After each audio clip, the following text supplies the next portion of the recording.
Hello, welcome back to another episode of BuckShots with Luke and Trevor and Luke. I guess we're here today, Super Bowl Sunday. We'll give you a little basketball talk before you can before your guests start coming over, before you go to another Super Bowl party, whatever you're doing. We'll talk a little Bucks basketball. We'll get you in the sports mood. Maybe make you laugh, maybe make you cry. Let's see where the show goes. But just starting off here, it does look like I am in bed. Yes, I am. My legs are very sore. I went bowling yesterday for the first time in a very long time. So I haven't really done much. My computer's been on the fritz. My iPad wasn't working, so it's been a hell of a morning for Luke here. But on the other end, Trevor, how are you doing? How was your week since we talked last? And I mean, I guess we can. Why don't you give me your Super Bowl pick right off the bat too? How are your legs so sore from bowling?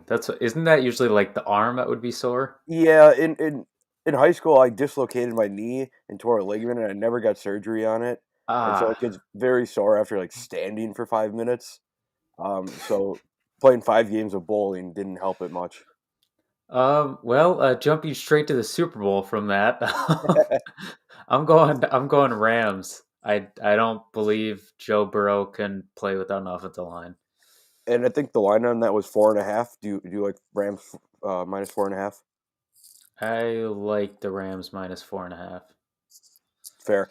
I know a little teaser for an article that's coming out. Zach had us asked us about some prop bets that we're gonna make. Trevor was the first one to put in his picks in the document, and I immediately went all opposite of him, just for the hell of it. But I do agree with you. I do think the Rams win this game. I mean, I just think they're the better team, right? So I guess let's talk some basketball here. We'll be, I'm sure the both of us will be talking football the rest of the day. So let's start the day off with some basketball. Bucks basketball because we are the Bucks podcast. We'll go over the slate of games last week. We'll talk what happened. So Saturday we had not talked about the Portland game. Um, they Saturday the Bucks beat Portland 137-108. Um, on the Buck side of the ball, Giannis 29 9 and 6 on 7 of 12 shooting. Bobby Portis with maybe his biggest game of the year, 30 points, 4 rebounds, 5 assists on 11 of 13. And then did we talk about this game last week, Trevor? Now that I'm bringing up stats. I don't think so because this Okay. game was from last Sunday, and we had our podcast at 12 last Sunday. So this game was right Wasn't the after. Clippers game on Sunday? I do not believe so. Maybe we did. Let me check. Gamecast uh 2/6/22. That would be last Sunday. So no, I do not believe so. I oh no, it was from February 5th. Damn it. Okay. Well, Because uh I feel like I said the exact same thing when I talked about Bobby Portis last time and said Bobby Portis best game of the year. yeah, So and so. yeah, I ESPN is off on their dates. So that's a great start, huh? So Scum, on to the Clippers. scumbags over at ESPN. But anyways, let's talk about the Clippers. The day after the Trailblazers. Um, the Bucks scored 137 points in both games, so that's kind of cool to see. Buck side of the ball, Giannis 28 10 and 5, Bobby Portis 24 11 and throw an assist in there. Drew Holiday with 27, Chris Middleton with 17, and Pat Connaughton with 18. So all five starters scored 17 or more points, which is something. Um, but nobody on the bench contributed more than 9 points, with Dante DiVincenzo. So Grayson Allen was out of this game with soreness in his right hip. Maybe that has something to say about what Pat Connaughton can do coming to score off the bench. But Trevor, you see that everyone in the starting lineup is scoring 17 or more against maybe not the greatest Clippers team of all time or anything like that. What does that say to you? What was your reaction when you saw that, when you noticed it, or kind of when you watched the game? It's nice to see. I think this is kind of what we should be expecting. the Clippers without Kawhi, without Paul George, they're really not much of anything, right? They're a 500 team, nothing more, nothing less. So this is a game where you just need your guys to step up and play how they should, right? This is a game that you should be winning. Um, to your point about the starters, a little concerned that we didn't get more off the bench, right? DiVincenzo played 21 minutes, 9 points. Wes Matthews 22 minutes, only 3 shots, but only 3 points. You'd expect to see more points off the bench, but when you're putting up 137 as a team, when you're winning by 24 points, hard to have a problem with it. Right, and like you said there, DiVincenzo took the most shots off the bench with 5. So, maybe it speaks a little bit to how this bench team kind of played, not necessarily a scoring role, but just a role and continue to facilitate to, the guys who are hot, like Giannis, Drew Holiday, Bobby Portis. I mean, if you go through and look at it, um, outside of Giannis and Drew Holiday, nobody took over 15 shots. So this ball was kind of spread around throughout that starting five, rather than the bench player, someone coming in and putting up shots quickly.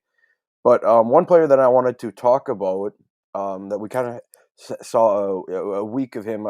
We have a week under our belts of him. Is Greg Monroe. In this game, he had 14 minutes, 9 points, 4 rebounds, 1 assist on 4 of 6 shooting, 1 of 12 on or 1 of 12, 1 of 2 on free throws. Um, Trevor, have you been? I don't necessarily want to say impressed by Greg Monroe, but have you been content with what he's been doing with the Bucks? His role that he's kind of filled in, kind of backing up Bobby Portis and bringing some of that beef back down inside the paint.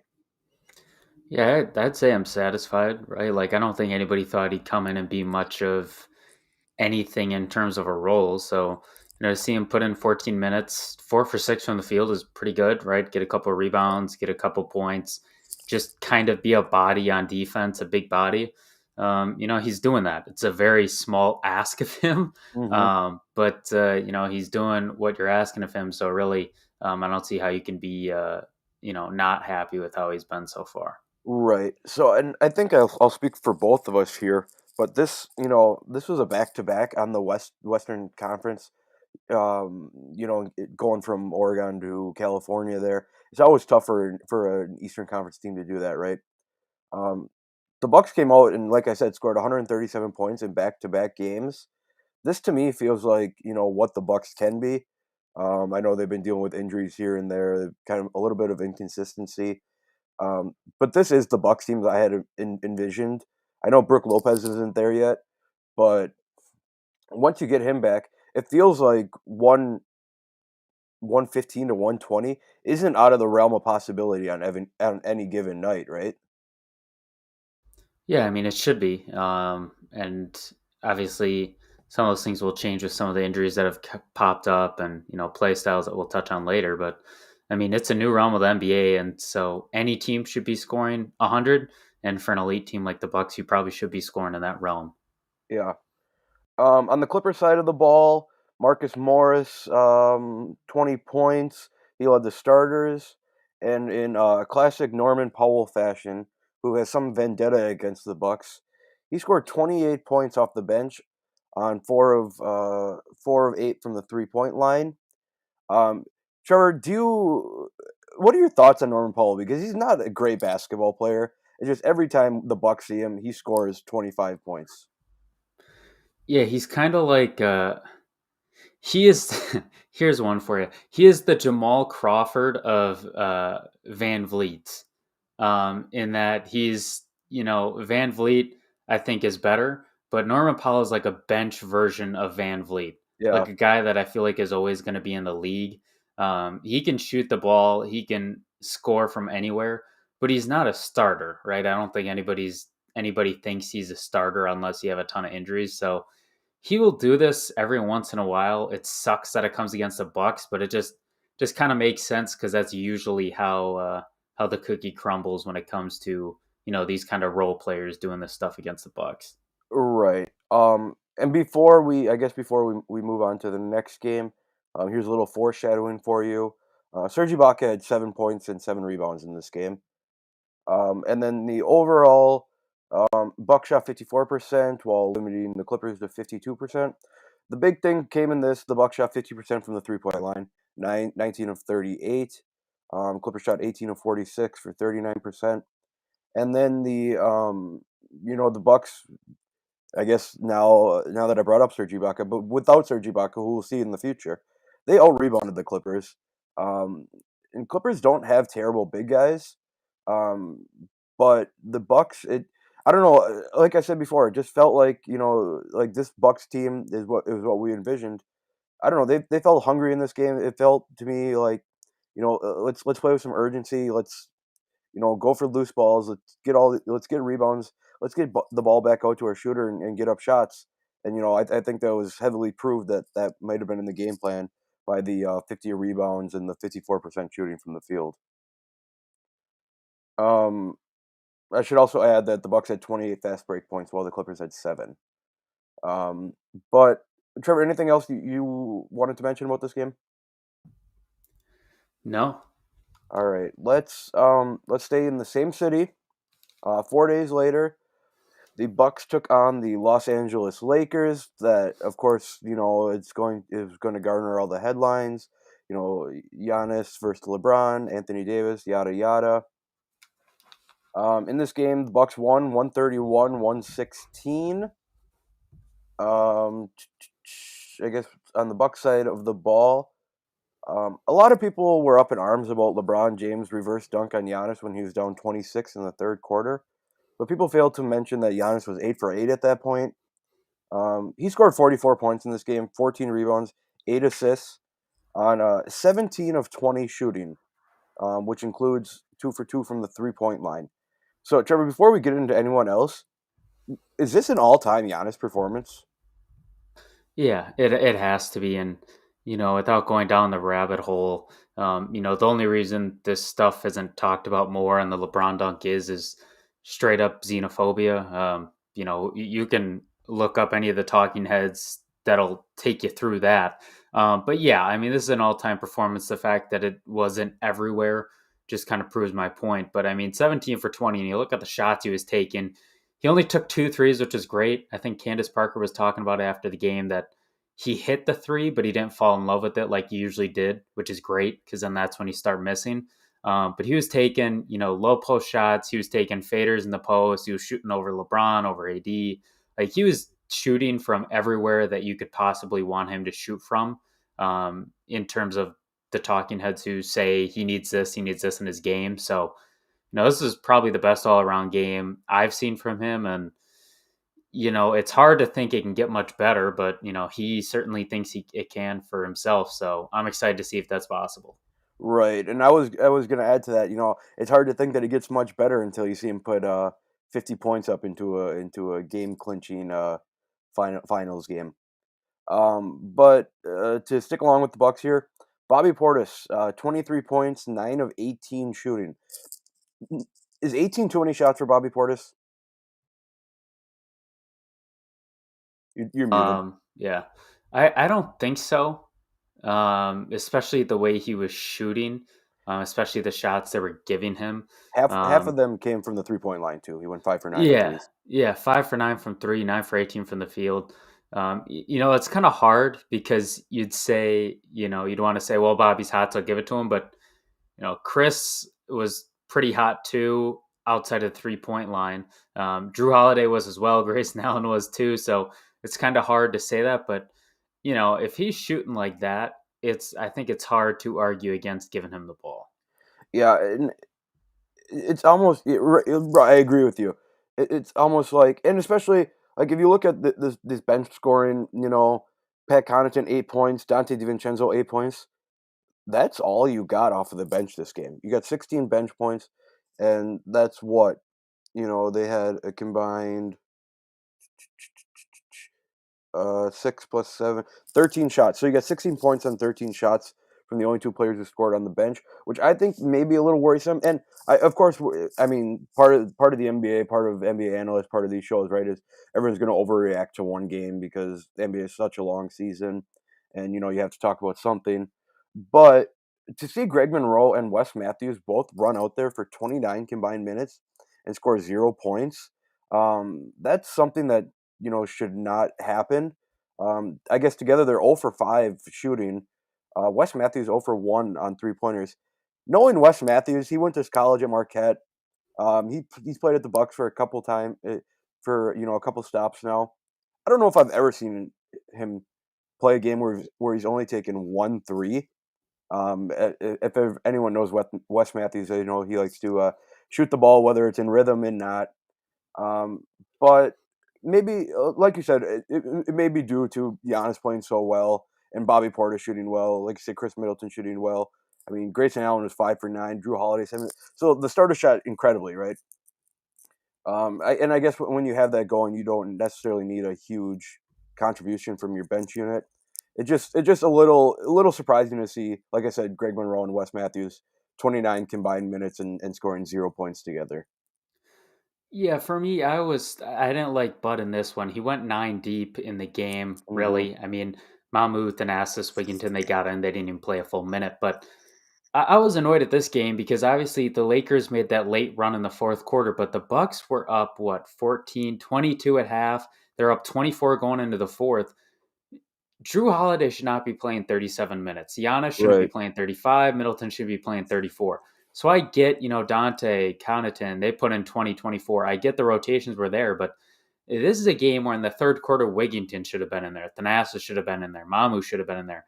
Um, Ojale didn't even play in that game.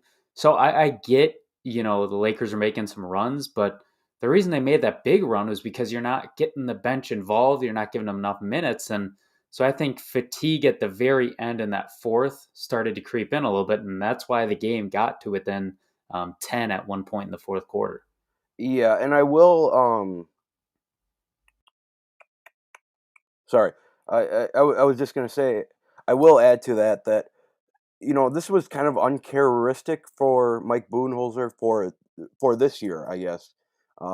These last couple of years, I know me and you have been at the forefront. I know all Bucks fans, people I talk to, have been talking about how Mike Budenholzer's not using minutes right. He's not playing his guys enough.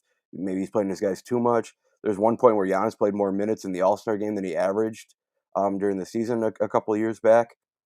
But I thought for this year, Bud's been doing well with that, nice mix of keeping your starters, keeping your guys in Giannis, Middleton, keeping them in long enough where you can at least build a little bit of a lead and kind of control it while you get them some rest. And that's proof. I think I saw on Twitter that Drew Holiday is the only player on the Bucks that's in the top 50 for minutes played this year, which means that I mean there has to be an emphasis on getting these guys rest, especially with the brutal amount of hits and contact that Giannis takes when going to the lane.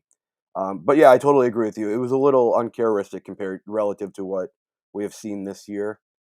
There is one thing I want to bring up, Trevor. Me and you talked about this while the game was going on.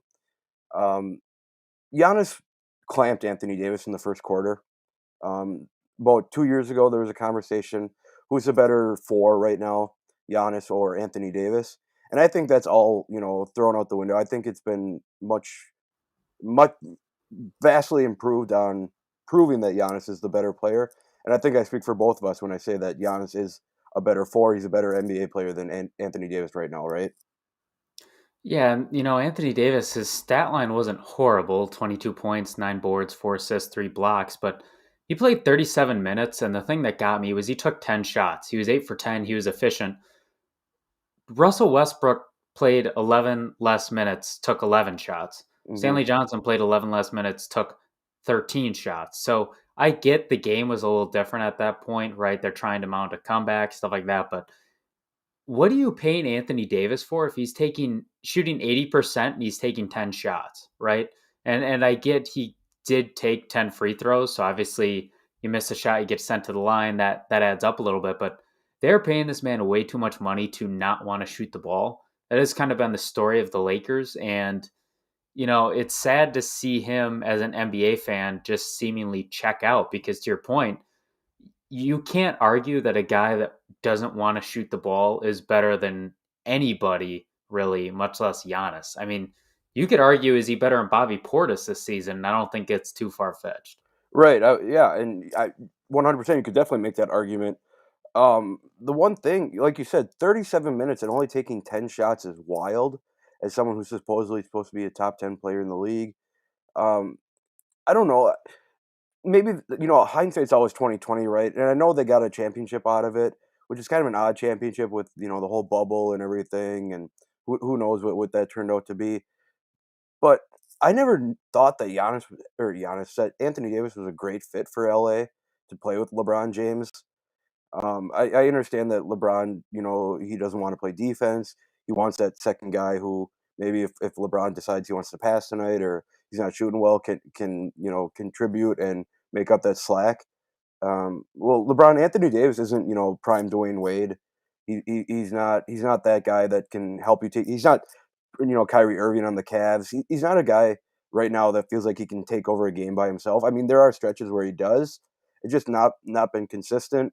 And like I said, hindsight's 2020. Bitch at me whatever you want, but it just feels like this Laker team isn't coming together for whatever reason. We saw that this year. You had mentioned Russell Westbrook, who was their big off-season signing.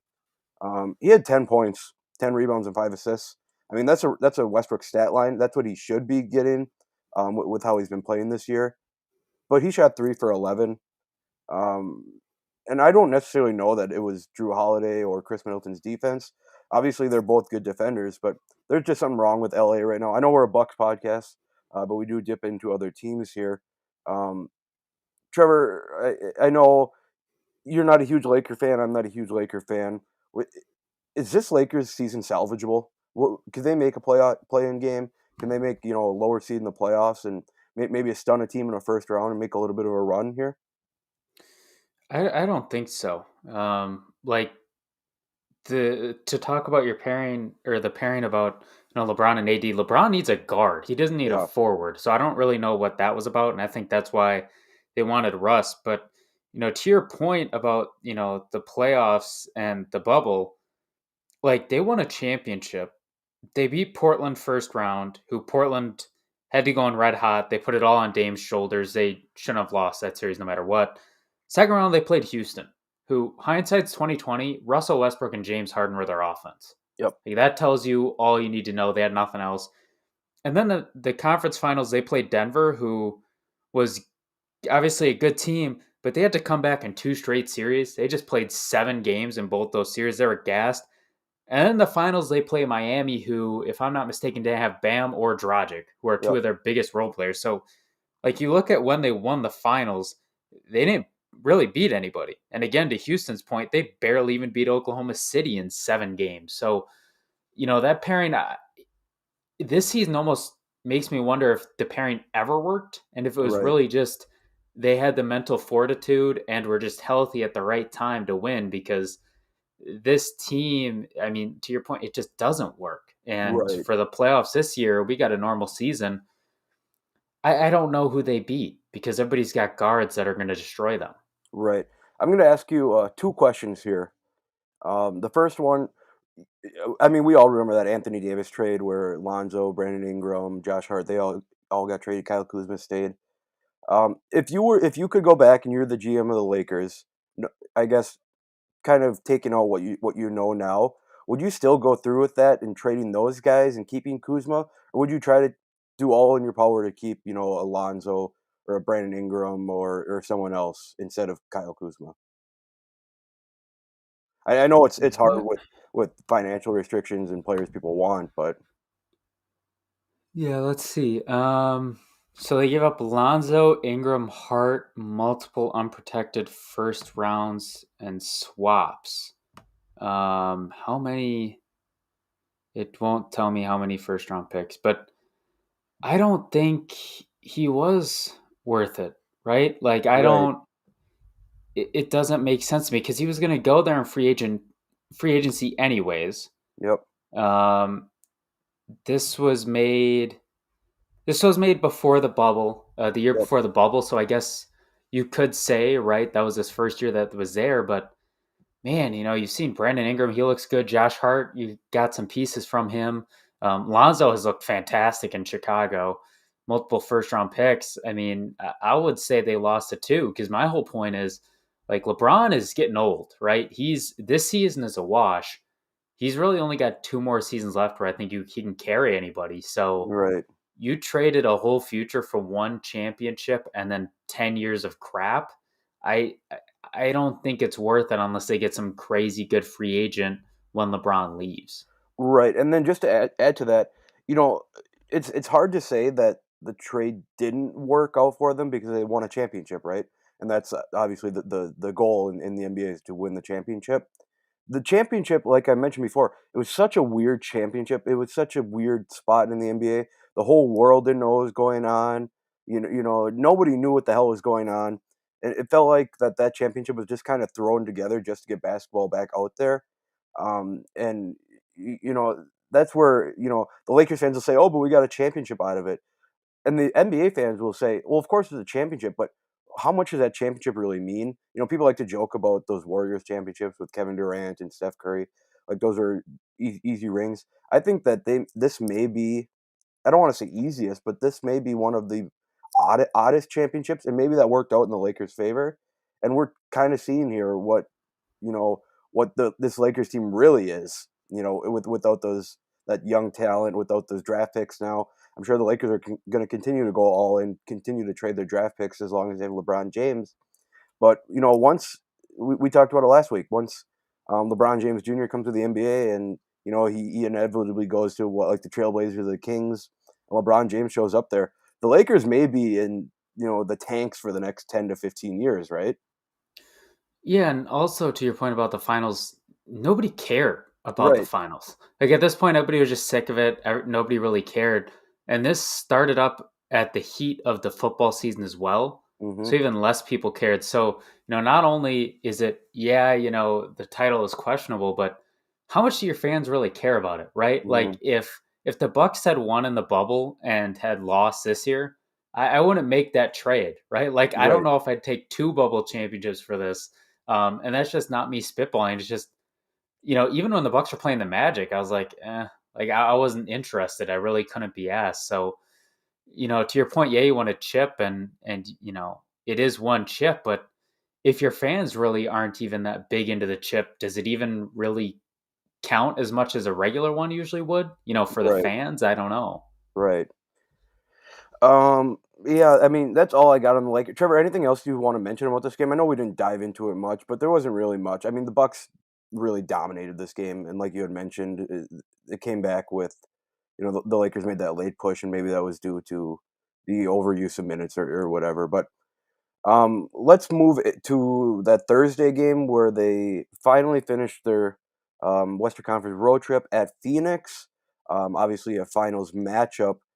Bucks went down in this game, 131 to 107. On the Bucks side of the ball, Giannis 18, 7 and 8. Drew Holiday 21, 5 and 4. Chris Middleton 21, 1 and 3. Really, I guess you throw Bobby Portis 11 and 9 in there. Grayson Allen added another 8. But really, the only player who played good in this game, Greg Monroe, Bobby Portis maybe, Drew Holiday, I guess. But we had talked about this being a letdown game. This is just gonna get there, play as well as you can and try to get out of there without any injuries. It's the last conference, everyone's gonna be dead tired. The beginning of this game felt like a playoff game. I don't know about you, but it felt like another finals game.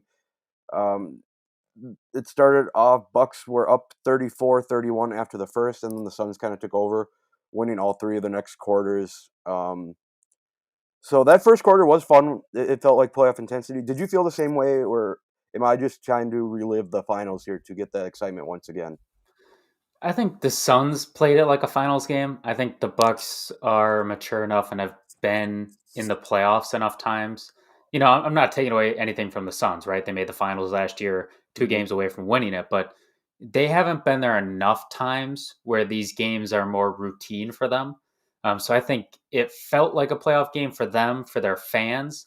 To me, though, it looked like the Bucks were a little more calm and understood. Hey, last game of the road trip, regular season game, let's just not do anything stupid. So Hmm. I like that. I think kind of half and half. Yeah.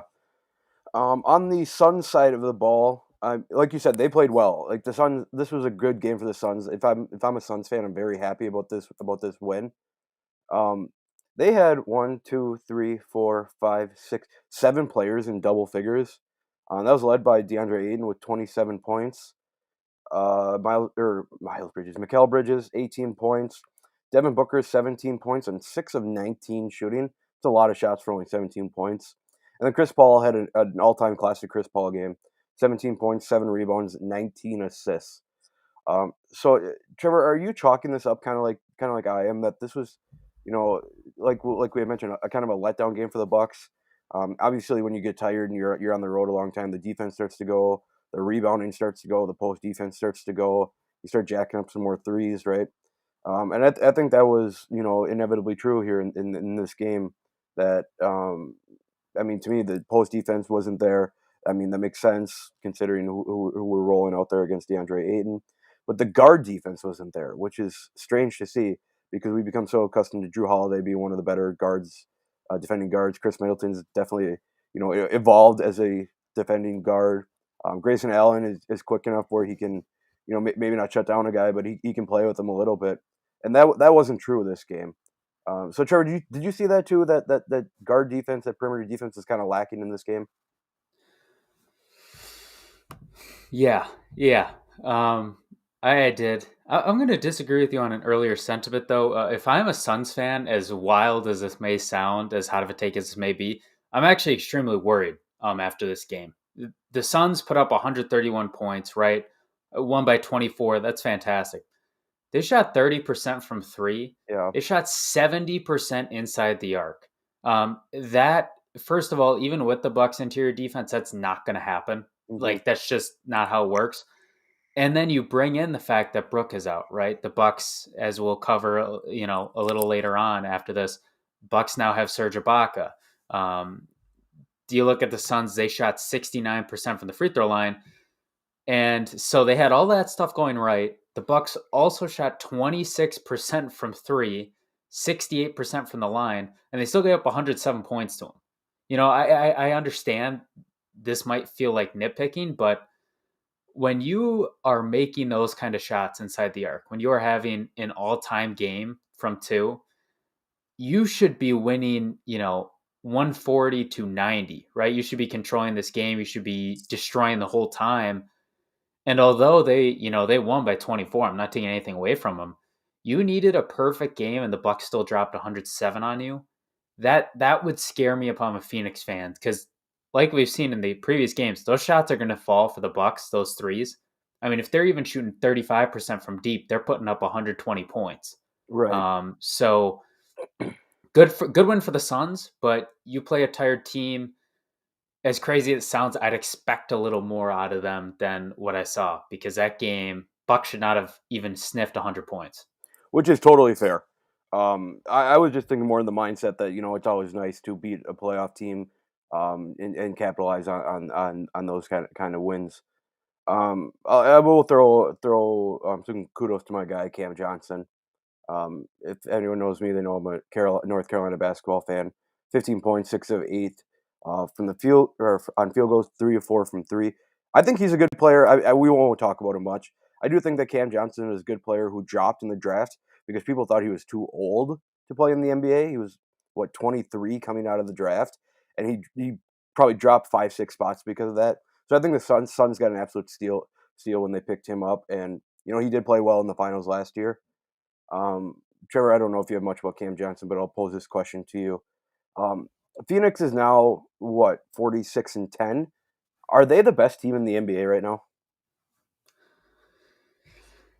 Seeing the Warriors struggle lately, barely even beat the Lakers at home, needed Clay to go off. I think it's hard to say they're not, right? I mean, 4.5 above Golden State, 7 above Memphis, who is third best team in the NBA. It's hard to say they're not. This does feel to me kind of like the Bucks team before they lost in the Eastern Conference Finals to Toronto. They are the best in the NBA. They're a very good basketball team. But even with the large margin, I think people need to understand there is still a very real possibility that they lose in the playoffs, right? They're not guaranteed to make the finals. and they still have some pretty big flaws that they'll need to address one way or another. Yeah, for sure. Anything else you want to mention about this game? Cool.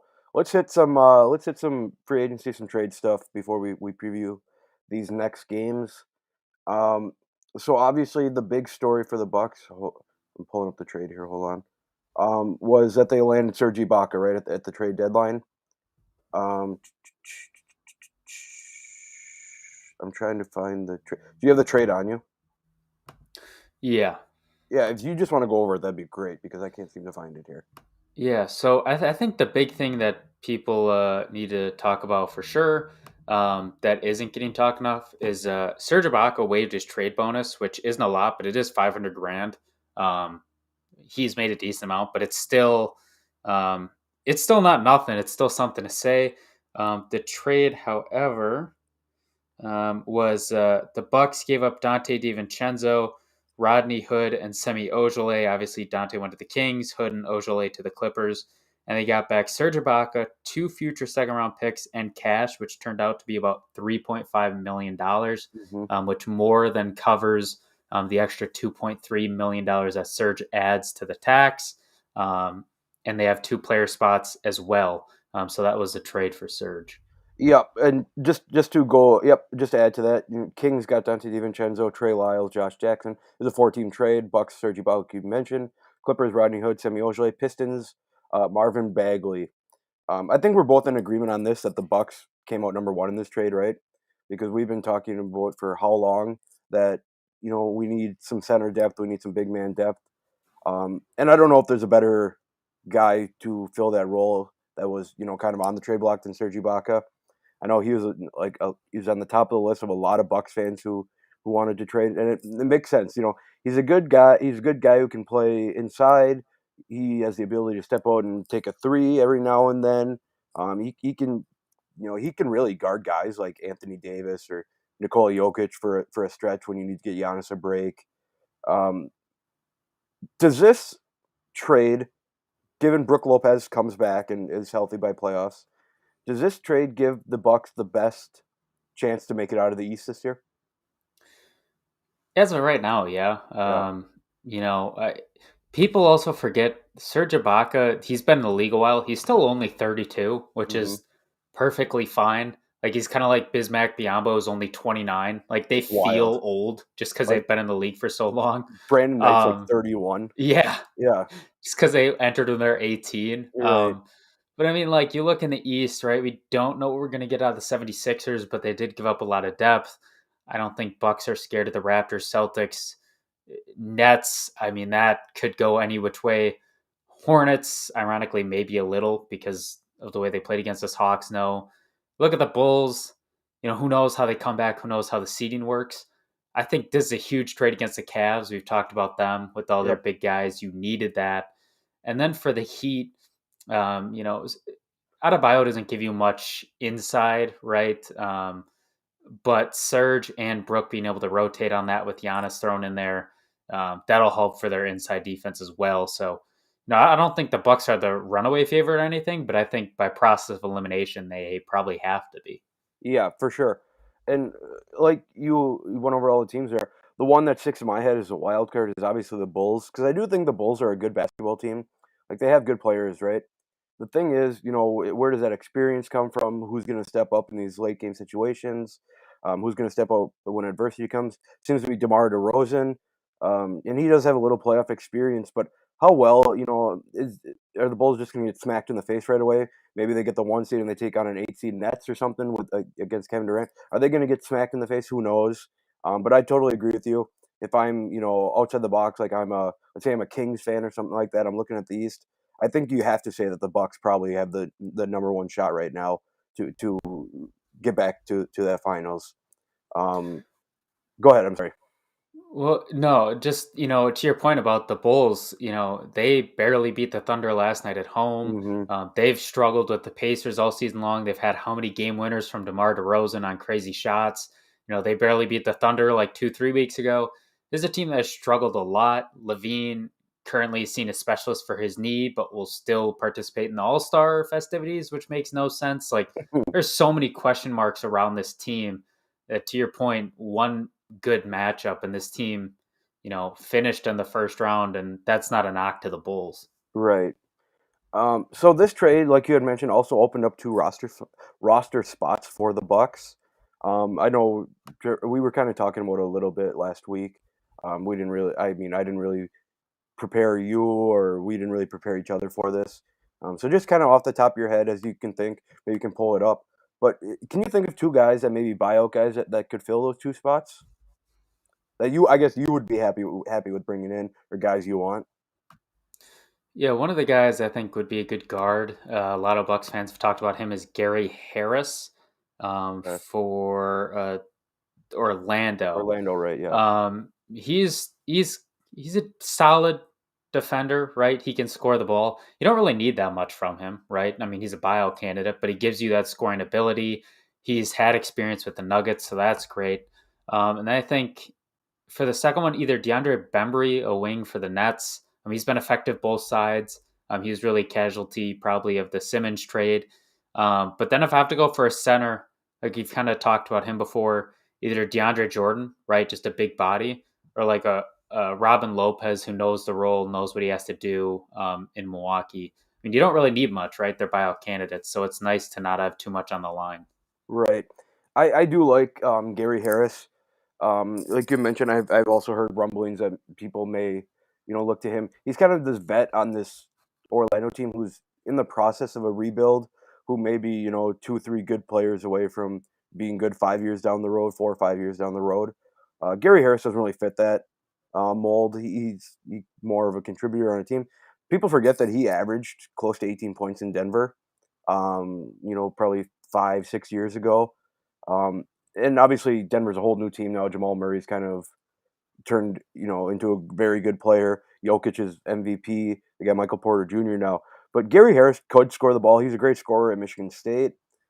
He's a great scorer at Denver. He was even a fine scorer last year in Orlando a little bit.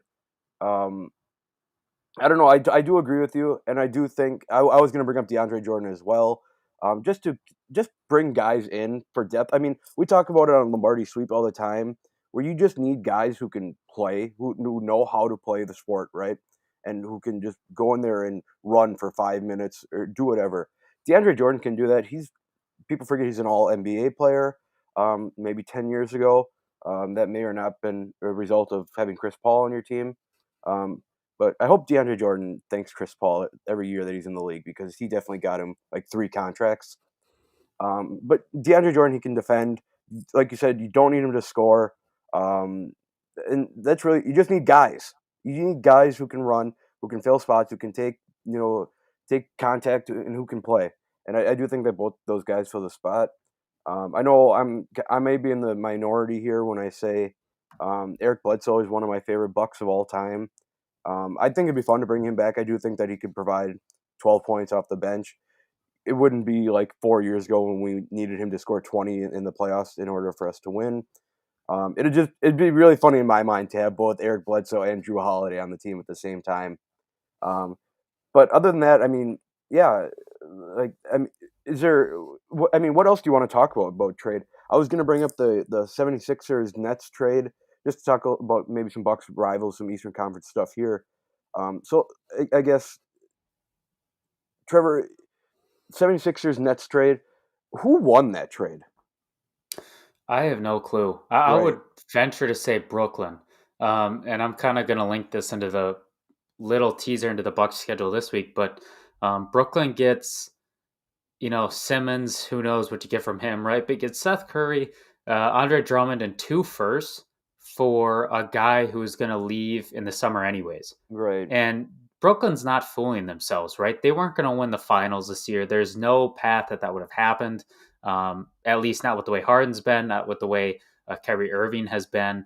At this point, they're struggling to even make the playoffs, right? So for a guy that you were going to lose anyways, I think getting a coup like that is great. So I think Brooklyn won it long term, Philly short term. But I'm excited that the Bucks play both these teams this next week before Hmm. either player really gets settled. Yeah. And I was going to. I think I'm in the same mindset as you. I do think that this helps both teams out, right? Because I do think Joel Embiid's leading the league in 40-point games right now. He just had his eighth last night. That pick, if James Harden, maybe I'm naive to think like this, but if James Harden is any much what he was like in Houston, I do think that a pick and roll between Harden and Joel Embiid, a pick and roll, pick and pop, whatever variation you want to do off of it, could be very deadly because James Harden is as good as any of its guards of getting into the paint and either distributing, scoring, or showing refs that there is contact. If there is or not, who knows? But James Harden is very good at wiggling his way into the paint and just making stuff happen. And then on the net side of the ball, you have Andre Drummond, who's I'll say it, one of the best rebounders in NBA history. Um, getting offensive rebounds and kicking them back out to Kevin Durant and Kyrie Irving.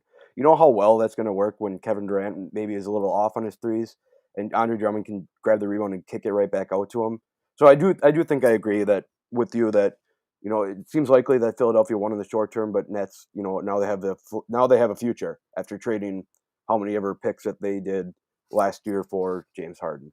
So that'll be scary to see once to see where those picks end up and how the Nets will build this team come 5 years from now. Yeah, and to your point about like the 76ers now, it helps them now, but for the Bucks, obviously the Bucks play on Thursday, but I think this helps the Bucks against Philly, right? To your point, Harden's harder Right, to go against, but they don't have Curry, who is just a sniper. They don't have Andre Drummond, so now their backup center is Charles Bassey or Paul right, Millsap. Those guys are going to get destroyed. So now, if we're talking 7-game series, Embiid is going to be gassed the longer it goes on. Tobias Harris, I mean, he's rendered ineffective, right, without the ball yep, in his hands. And their backup is George Niang, right? He's not going to be anything. Matisse Thybulle, great defender. Is he a great scorer? but Especially then not on the much on bench, you offense. have, yeah, and then you have Danny Green, who's got offense, no defense. Right, Then you got James Harden, offense, no defense. His backup is Korkmaz, same thing. So they don't have very many complete players, and the positions they do, they have no depth. So right. that's the one thing, if I'm the 76ers, I'd definitely be nervous about. Yeah, like Harden and Embiid's usage rates are going to be off the charts, right? And Tobias Harris will probably be the biggest benefactor because he'll sit there out on the corner for a 3-point shot or whatever. James Harden, whatever. They'll kick it out. They'll find him open. So they do have a solid three right there that can probably score 70 points on any given night between the three of them.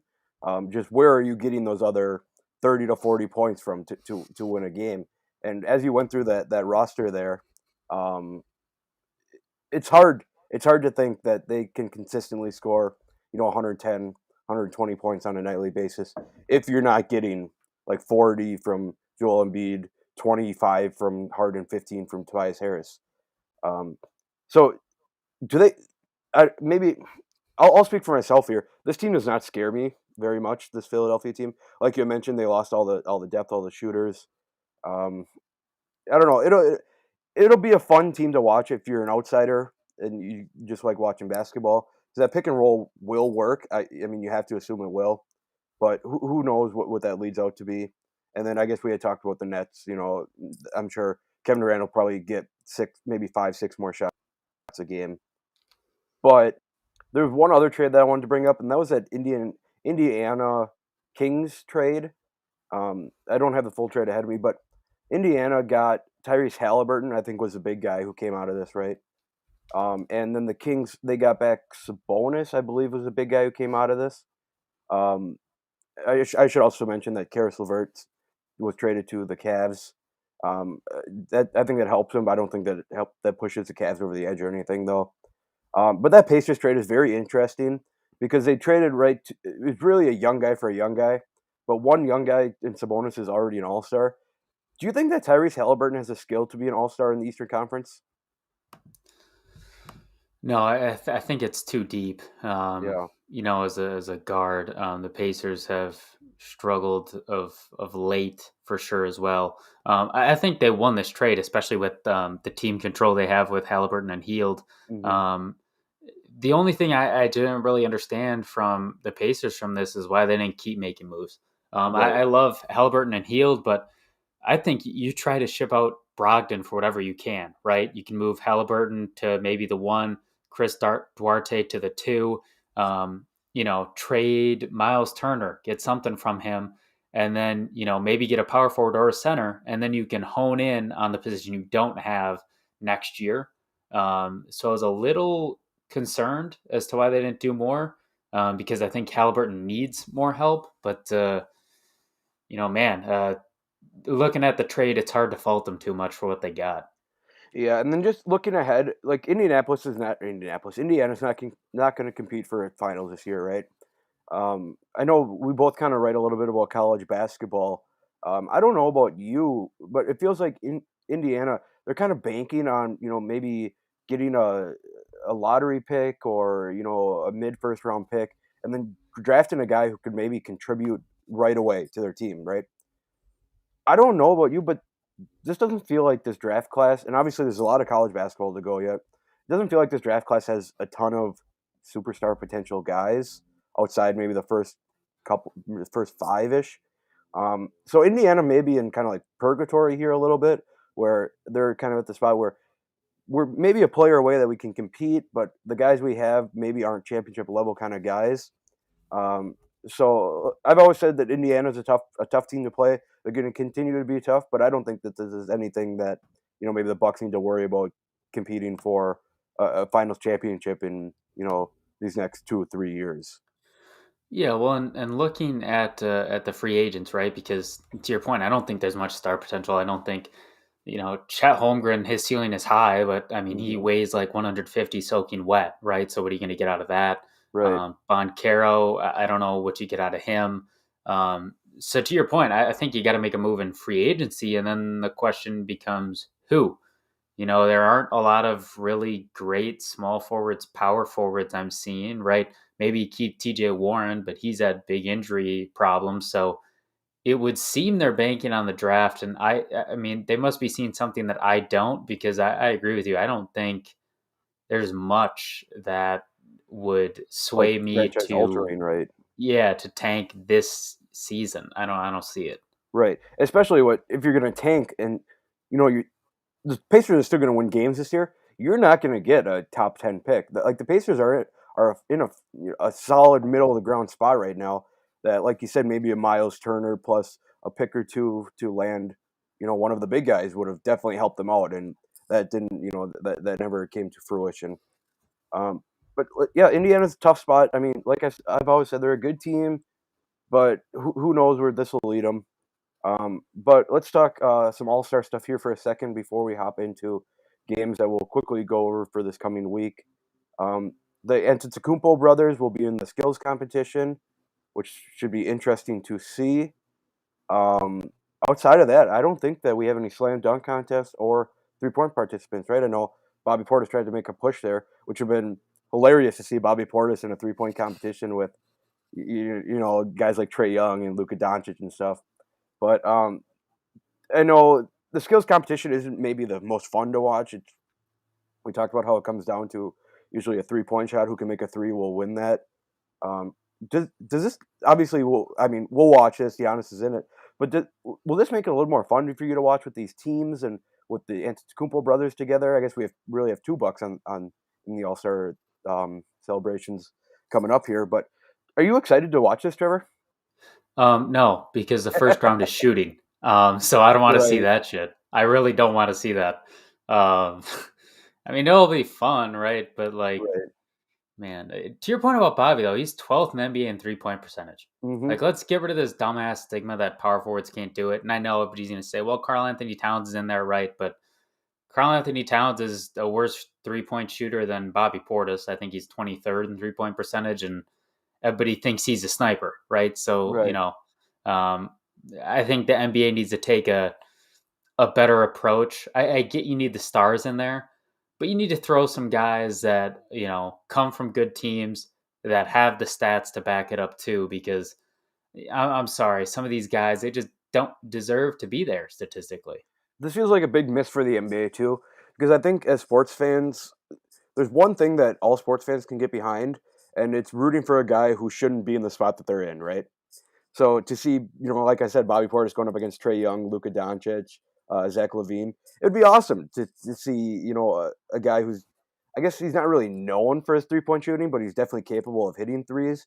Battle these guys who are some of the best shooters in NBA history. Um, but I mean, that's all the All Star stuff, all the trade stuff. Is there anything else you wanted to mention before we hop into these games? Cool. Let's get right into these. We'll get out of here so everyone can start cooking. Cause I know we're probably a big hitter in some people cooking for their Super Bowl parties right now. But tomorrow, Monday, the Bucks finally back at home against the Trailblazers. We had just seen what that game was a couple days ago. Is there any reason to think that this game will be any different than the game that we watched before a couple days ago, Trevor? No, especially with the trades Portland has made. Yep. This has to be a win. I mean, I kind of always love joking about it, but this is one of those games where I will half-heartedly mean it. If you lose this game, Budenholzer's fired, right? Like, Right. feels like one of those games. Right. I mean, you're back at home. You have the crowd. I mean, Milwaukee Bucks crowd is one of the best crowds in the NBA. You finally get back to your place. Your crowd's going to be definitely all hyped up behind you. Yeah, you're right. This should be a win. There is not a line out on it. But if you had to guess, Trevor, what would you guess the Bucks win by in this game? Probably 15, 17 points, Yeah, yeah. I totally agree with you. Um, and look at this lead in. Let's pretend we just didn't talk about the Trailblazers, and let's talk about the Pacers, who are 19 and 38 for 13th in the East. I know I've been saying they're a good team. Like it feels like they're a better team than what the record shows. I think that this could be a tough game for the Bucks.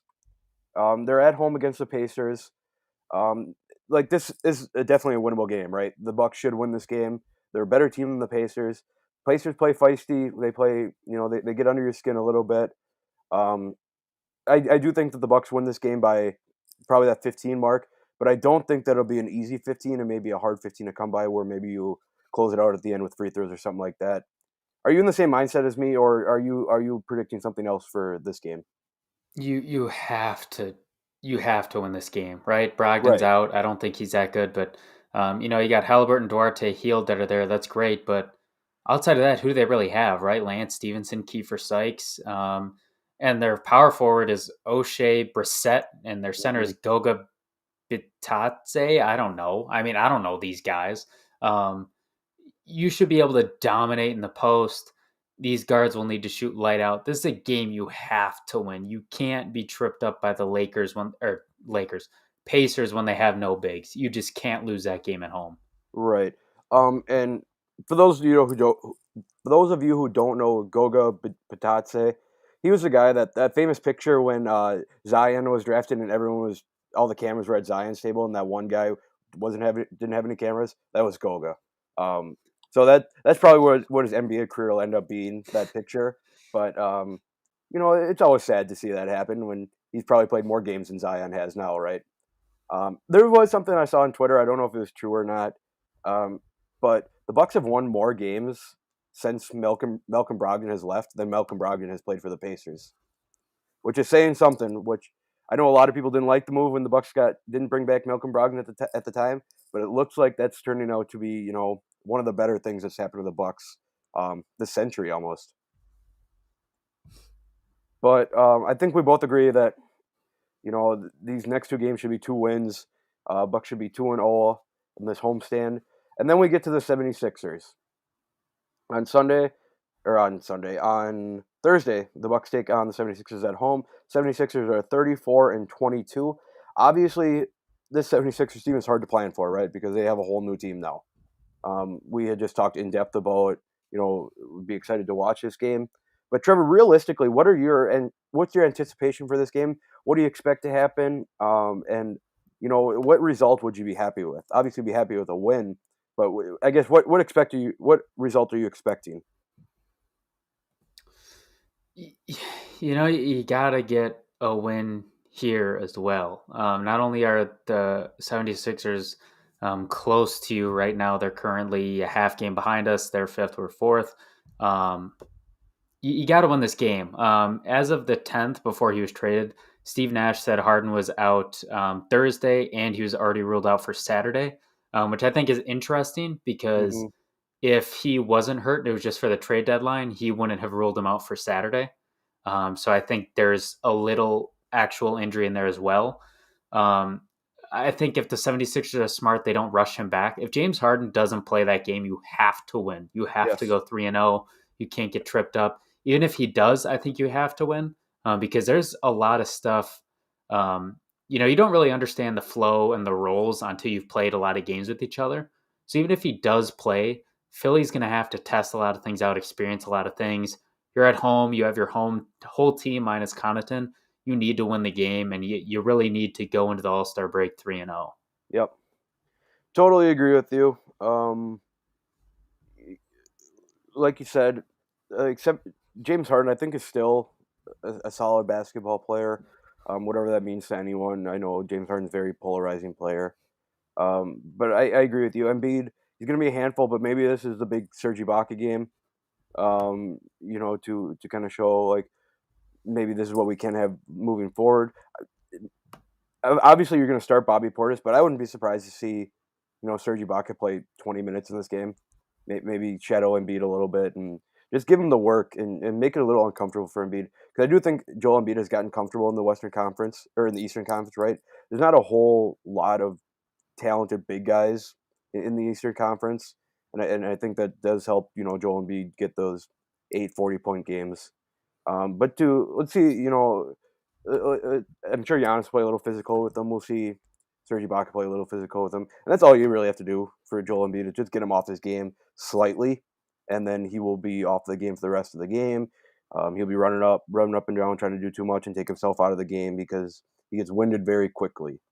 And I definitely think that this is a spot where that could happen. Trevor, my computer just said that I'm at 5%, so let's go through the Nets here quickly and get out of here. Well, the Sa- Nets are the Saturday after the All Star game. you're right. We'll talk about it then. I don't read dates right. So let's just talk about the All Star game real quick. Um, is is the NBA All Star game? Is it the best All Star game? Uh, by default, no, I'd go NHL by hair, Yeah. but I think it's second by default because MLB and NFL is a complete joke. Yep. Um, yeah. Obviously, Giannis will be in it. Chris Middleton will be in it. So I know a lot of people don't like All Star stuff. I've always been a fan of All Star stuff. It's always fun to see, the best players kind of go out there and just kind of jam together and go out there, have fun, and do their thing together. But outside of that, Trevor, anything else you want to talk about the Bucks here?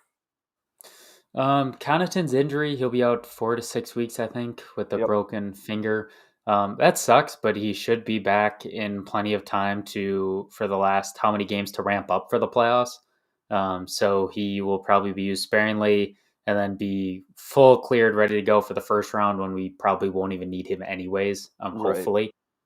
So it will suck. I think he'll make the difference in a couple games. We might lose a couple more than we should if George Hill doesn't come back soon, which is a little scary. But long term, I don't think it kills them unless their seeding comes into play. Yep. And I've made this comparison before on the show before, with how similar Grayson Allen and Pat Connaughton are. It's like Rowdy Tellez and Daniel Vogelbach. For the Brewers, we saw Daniel Vogelbach get hurt, and Rowdy picked it up in middle of the season to the end of the season. I'm wondering if this may be a similar situation. Obviously, Grayson Allen starts over Pat Connaughton, but I'm almost wondering if Grayson Allen's role expands a little bit now that Pat Connaughton's out. But with that, I mean, that's all we got. That's all I got on my end, Trevor. That's all you got on your end, I assume. So with that, everyone enjoy Super Bowl Sunday. This is, I guess, just talk Super Bowl here for a second.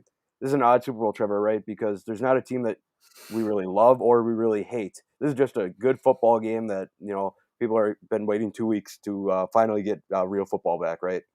Oh yeah. So on that, we're out of here. Follow us on Twitter at Luke Rhyme, at TrevorLand2. Follow at Flurry Sports. Got a lot of college basketball stuff coming out. I know I was talking to Henry. He's got him and Zach, I think, are doing some NASCAR stuff coming up here. Depending on what baseball does, we may get some baseball stuff going. But we do have a ton of prop bets. We have a bunch of gambling stuff going out about the Super Bowl right now. So if you're in the process of making some bets, definitely hop over to Flurry. Where a lot of us over at Flurry have been on heaters this year. We've been doing well gambling, so there's definitely some prudence into those picks.